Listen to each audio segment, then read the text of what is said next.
Some reasons for this unpreparedness I've seen, what I think is going on, when I talk to our student athletes and their families. Number one is this. In college athletics, almost everyone is a first-time consumer. So the example I give on podcasts all the time is this. The first time you buy a car, it's a disaster. You don't know anything about cars, you don't know anything about finance, you don't know anything about features. So your first car is probably not your best purchase, right?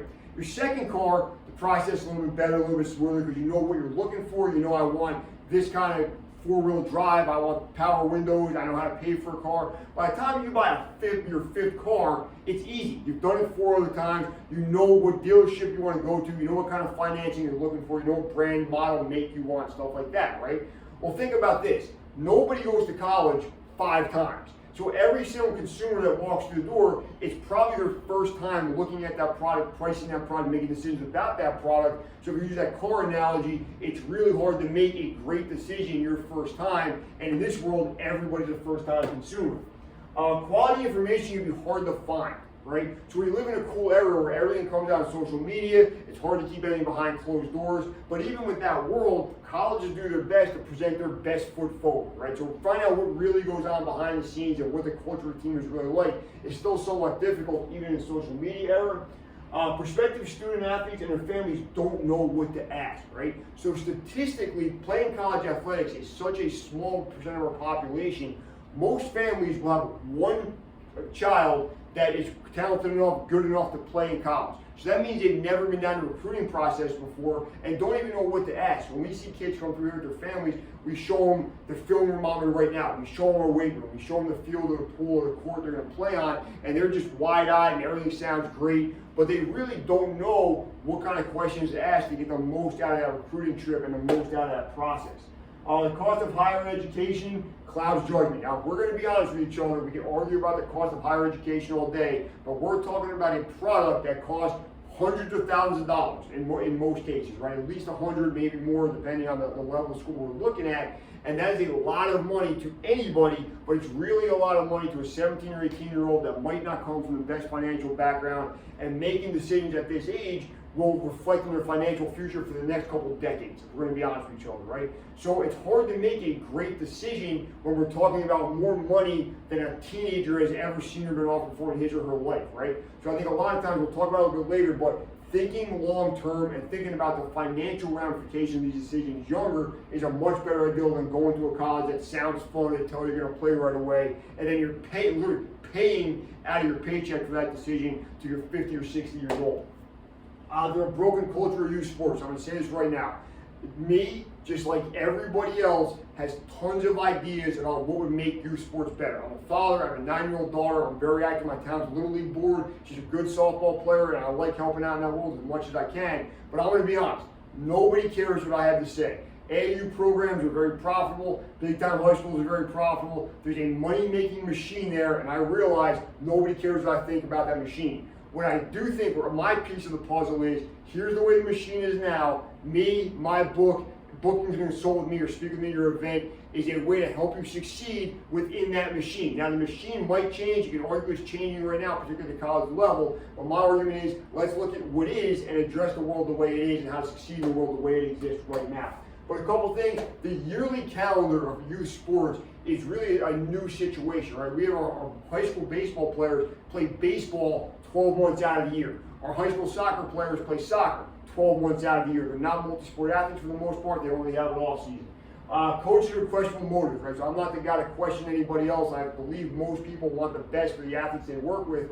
But if you're a high school coach and your job is dependent on winning games, if you're an AAU coach and your job and your income and your livelihood is dependent on winning games, a lot of times you might not be interested in the long-term health or long-term development of your student athletes, because winning now is what you're rewarded for. And then social media, right? I don't hate social media. I think it's got a place, but I think the idea of a 15-year-old being able to go on Instagram or TikTok and see the way every other 15-year-old is supposedly training, and to compare their training to professional athletes, high school kids in other parts of the world, whatever it might be. There's a value to it if you're an adult and you know how to sift through that stuff. I think for young people without a background or an education on what they're actually watching, it gets real dangerous real quick. The recruiting process, I think there's some good things that happen in it, but I think in reality, the biggest reason we see kids on the campus unprepared is, particularly with those last couple of months before they show up on campus, if you look at a scale of 1 to 10, so I've been used a couple times in this video, one is a fan on the talent pool, they just can't really help the team, they got to sit in the crowd. A manager is a kid that can maybe do some stuff in practice, maybe set up water, stuff like that. A walk-on is a man or woman that can play once in a while, be a practice player, be an asset in some capacity. Situational players go into the game under certain situations, right? So you're a lefty pitcher, lefty batter, something like that. Your everyday players are the men and women that play every day. They're in the game every day, logging minutes, scoring points, whatever it might be. Number six on the list is a starter. You start for your team. Number 7 is a leader. So maybe a statistical leader, you have the most assists, you have the most points, whatever it might be. Game changer. On 8 on my list is a person that, if you don't have them in the game for some reason, and affects what you think is going to happen in that game. A 9 is an all-conference player, so all Big East, all Big Ten, all ACC, whatever it might be. And a number 10 is a Hall of Famer, so just an all-time great and eternal at that position, at that school, best person ever wore that jersey kind of thing. In the recruiting process, in our sales pitch, we tell everybody they're already a 10. If you come here, those are the rafters you're going to retire your jersey in, right? This is what your locker is going to look like. This is the, kids are going to look up to you for the next couple of generations of players here. In reality, when we're offering a scholarship to people most of the time, they're a 5. They're an everyday player, and we think if they come to campus, work hard, improve their body, improve their game, improve their skill set, they might get to a 9 or a 10, but we're telling everybody they're 9s and 10s, when in reality they're 5s and 6s, and we got to work our way up to get to that legendary status. I have one thing I pride myself on at Seton Hall is I have a great relationship with most of our student athletes. And a lot of times kids will come in and tell me they're transferring and they want to say goodbye, say thank you, which I always appreciate, but I always want to know what happened. Why are they leaving? Why didn't the situation work out? Because I said publicly a bunch of times, my goal as a strength and conditioning coach is for every freshman man or woman I meet to have a great experience for 4 years, graduate, come to my office, tell me I was a big part of that experience, and they're going to go out and crush life, whether it's as a professional athlete, whether it's in some kind of advanced education, med school, grad school, whatever it be, or just start a family and start a life and a career. And I want to see them in alumni events with their families, their kids, telling me, we had a great time in the weight room and laughing about our experiences a couple years ago. But what I found out is when it doesn't work, there's not usually one crushing, catastrophic experience that makes a man or woman transfer. It's a lot of little things added up on top of each other, right? So I borrowed a quote from one of my favorite rappers, Mos Def. He said back in the late 90s, why did one straw break the camel's back? Here's the secret, 1,000 other straws underneath it. And why I say that is, as a strength coach, as a sports staff person of any kind, I really believe our job is to make the camel's back stronger. Too many of us pride ourselves on breaking people and being the reason so many transfers or running somebody off a team. In my opinion, my job is to help make that camel's back stronger, so when the straws start adding up, they're able to take that stress and that tension and that resistance and fight through it and keep walking through the proverbial desert and get to that degree and whatever the next step in their life might be. One thing I think is super important that we get wrong in college athletics a lot of times, getting a scholarship is the starting line, not the finish line. And I'll put it like this, if you're lucky enough to sign a college scholarship, you should do all the things. Put it on YouTube, put it on social media, be a celebrity in your town for a couple of days, have a party. The amount of odds you beat to become a college athlete are astronomical, right? I mean, you stuck with the sport till you were in your late teens, you didn't get catastrophically injured, you didn't lose interest, you were somehow able to stay ahead of the pack of men and women your age. It's an amazing set of circumstances and you should enjoy it. But the day after you sign that scholarship offer, now it's time to get to work because the race is just starting, it's definitely not finishing. Okay, so the introduction of the book is called You Sign the Dotted Line. Now what? Let's talk about some first steps to get ready to be an effective college freshman student athlete. Number 1, contact the strength coach. Do this as early as possible, and these are the questions you're going to ask. And the main reason is this, for most sports, they're the first man or woman you deal with on campus, right? Depending on when your practice starts. The weight room, conditioning are some of the first things you're going to do as a college athlete. So I say contact that man or woman first. Couple things you want to know off top. Number 1, testing and standards. What are you going to be asked to do the first couple of days you get in the weight room? Is it a timed mile test? Is it a beep test? Is it a timed 60-yard run? Whatever it might be, know what it is and start preparing for it.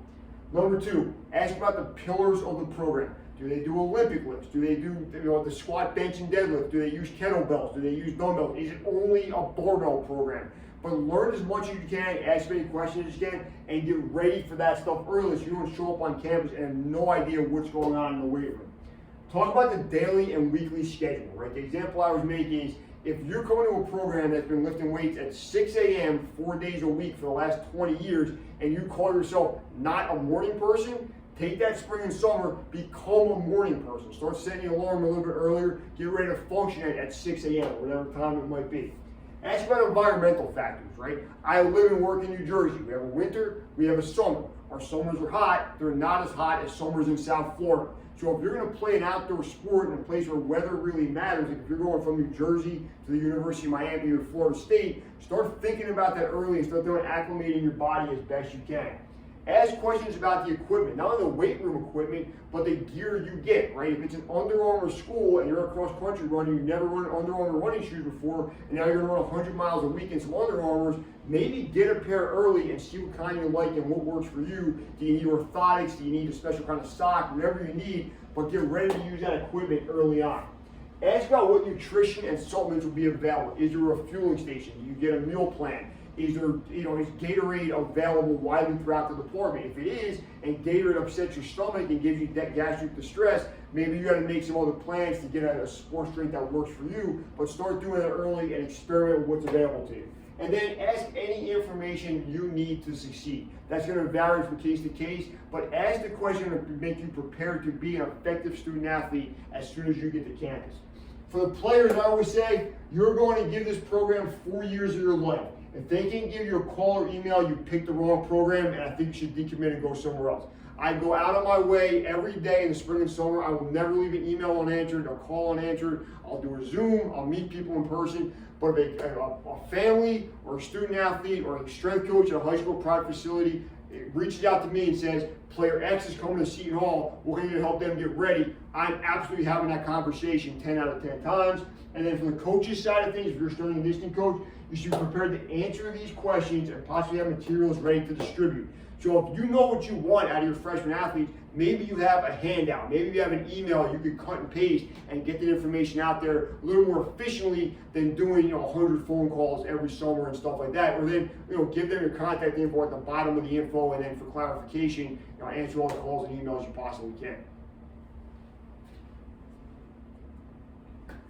Keys in the weight room for freshmen, I think we have to address the basics, okay? So the physical ones, basic movement patterns. Can we squat? Can we lunge? Can we push? Can we pull? Can we jump? Can we land? Okay, number one, address those off top, and I think that gives us a good foundation to build from. Number 2, mobility and flexibility. Right? I deal with a ton of, we'll call them kids, they're 17, 18 years old, that have the mobility, flexibility, range of motion of someone 2 or 3 times their age. Right? We should be pretty mobile when we're young. If that's not the case for you or your son or daughter or the athlete you work with, start working on that now and work on joints when I go through a good, healthy range of motion. Durability. Okay? College sports are just more physical than high school sports, just a fact of life. Okay, then you put it inside the insane workload and all the other factors we've already addressed. We have to be able to play day after day after day, practice day after day after day, go out in the weight room day after day after day, and not be always injured, always needing treatment, always needing some special accommodation because we're not ready to be durable at the level we're asked to be at that level. Recovery, we all know it's important. It's been probably the biggest conversation we've had in the last 10 years. But figure out what kind of recovery works for you and make that work in your college career, right? If it's ice baths, if it's hot baths, if it's extra sleep and you gotta find a way to go to bed earlier, if it's more protein intake, figure it out so you're ready to go day after day after day. Same thing with nutrition, all right? Find out what works for you. Is it, some people like intermittent fasting, eat 1 big meal a day. Some people like a couple meals with some snacks throughout the day. Some people like supplements. Some people like the whole food meals. I'm not here to judge on any of that, but I am here to say, figure out what works for you before you get to campus and find a way to make that work while you're on campus. Next one is hydration. Is that bringing a water bottle with you everywhere that you go? Is it using some kind of electrolyte mix in your water bottle? Is it knowing where water fountains are on campus? But be smart about hydration. And the key with recovery, nutrition, and hydration on a college level is this. It uses a cliche. If you fail to plan, you plan to fail. If you never know when you're going to have access to water, if you never know where your food's going to be, when you're eating lunch, if you didn't plan for the day, a lot of times you're going to be eating the worst stuff. It means you're going to be going through the drive-thru, the dollar menu, the vending machine, drinking maybe soda or iced tea, sweet iced tea instead of water. But if you plan this out, you start the day every day, I'm going to bring my water bottle with me, I'm going to go to get a lunch here, I'm going to have my dinner here, I'm going to bring food with me to class, that kind of stuff. You can be very successful on the nutrition, hydration, and recovery side of things if you plan in advance. In the weight room, stuff we gotta know. We gotta know how to squat. It might be a back squat, might be a front squat, might be a goblet squat. There's a place for every kind of squat, in my opinion, but let's get good at that and get good at getting 90 degrees or maybe a little bit lower. We gotta do some kind of lunge, some kind of single leg activity. Let's be good at lunging, step ups, reverse lunges, all that stuff, that's great. The hip hinge, super hard for young people for some reason, but the younger you start that process, the better you're gonna be at your RDLs, your kettlebell swings, your partner leg curls, or stuff like that, right? Jump. Can we jump effectively as high as we possibly can, generate as much force off the ground, land soft, and not injure ourselves? Because in some sports like volleyball or basketball, our number of jumps in any given practice is going to be exponentially higher in college than it was at a lower level. Let's be smart, be ready for that. And then can we push and can we pull with our upper body in a way that's advantageous to long-term joint health and being as strong as possible?